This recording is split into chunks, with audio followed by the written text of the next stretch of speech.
Okay, here we are again. We are going to be reading a story map of a play. Okay, a play is a fiction story, or it can be based on real life, but the author is trying to teach us a lesson or trying to show a problem that may be happening in reality. We have to check on the title, which is Anyone Lose a Flipper? That's a question.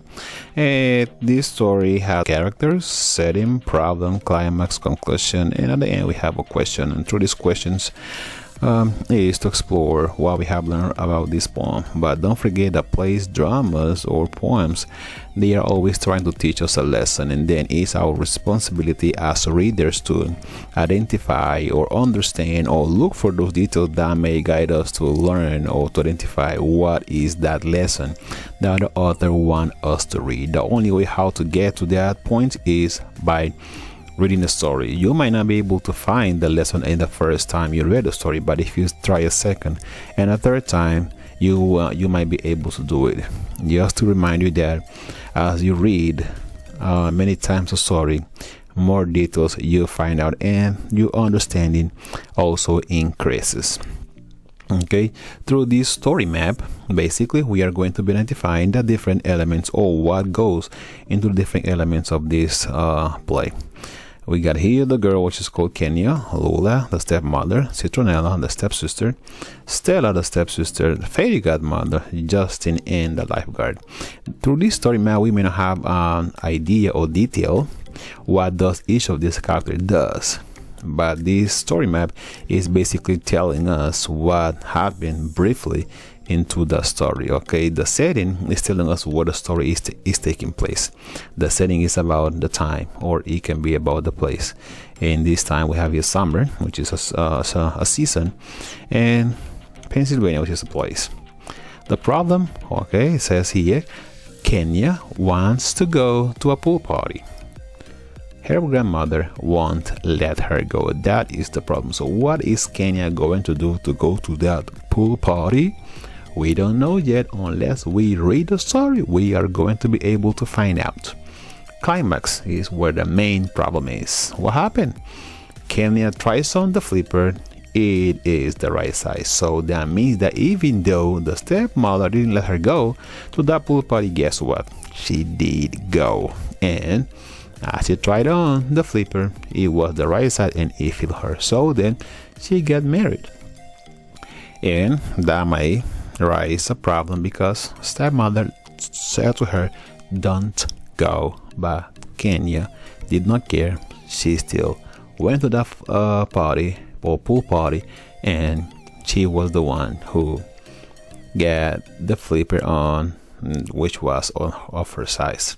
Conclusion, Justin and Kenya get married. They live happily ever after. So stepmother might get mad at Kenya because she was the one who got to get married with Justin.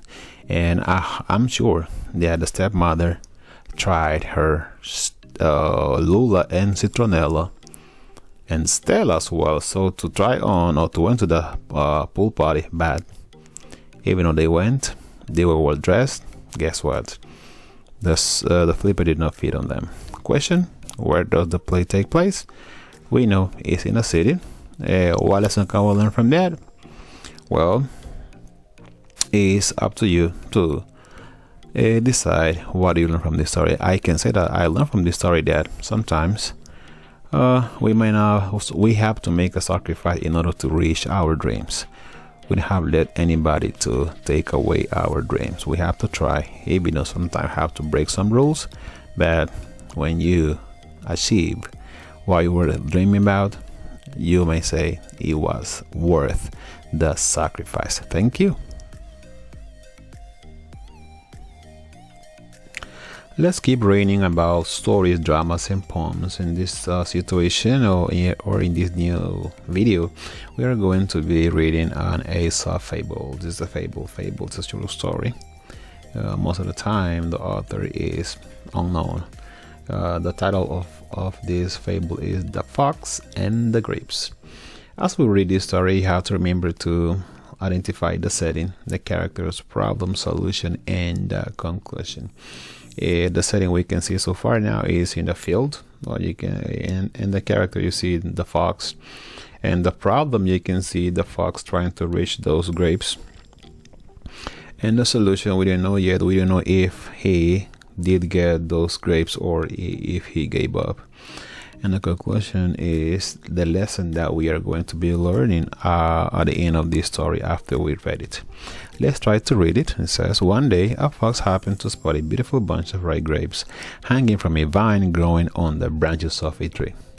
The grapes seemed ready to burst with juice, and the fox's mouth watered as he stared longingly at them. He was like, okay, these grapes looks delicious, I want them for myself. Okay, what is he going to do in order to get them? Okay, second paragraph. The bunch hung from a high branch and the fox had to jump for it. The first time he jumped, he missed it by a long way, so he walked back a short distance and took a running leap at it, only to fall short once more. Again and again he tried, but in vain. Finally, he sat down and looked at the grapes in anger, saying like, I've been trying to get these grapes. Why can't I get them? I did it 1, 2, 3 times. So why I'm not getting what I want? Okay, let's see what happened here in the last 2 paragraphs. Finally, he sat down and looked at the grapes in anger. What a fool I am, he said. Here I am wearing myself out to reach a bunch of sour grapes. These grapes are not even worth looking at. How does he know that were sour? Just because he could not reach them? So we can see now that he gave up, instead of looking for different ways how to get them. And off he walked, full of scorn for the grapes. So it says, man, I wish I could get them, but he did not. Which of the following describe the connection between paragraph 1 and paragraph 2 of the story? Paragraph 1 is talking about the grapes, and paragraph 2 is the effort done by the fox in order to reach them so he can eat them. He says paragraph 1 describes the fox and paragraph 2 describes the setting. Well, not quite well. Paragraph 1 describes the ripe grapes and paragraph 2 describes the tree. Well, see, paragraph 1 describes the setting and paragraph 2 describes the action. They're pretty close to what we want to.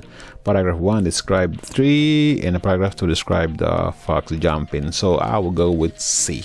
C might be the correct answer for this. Okay, conclusion based on this map we got here.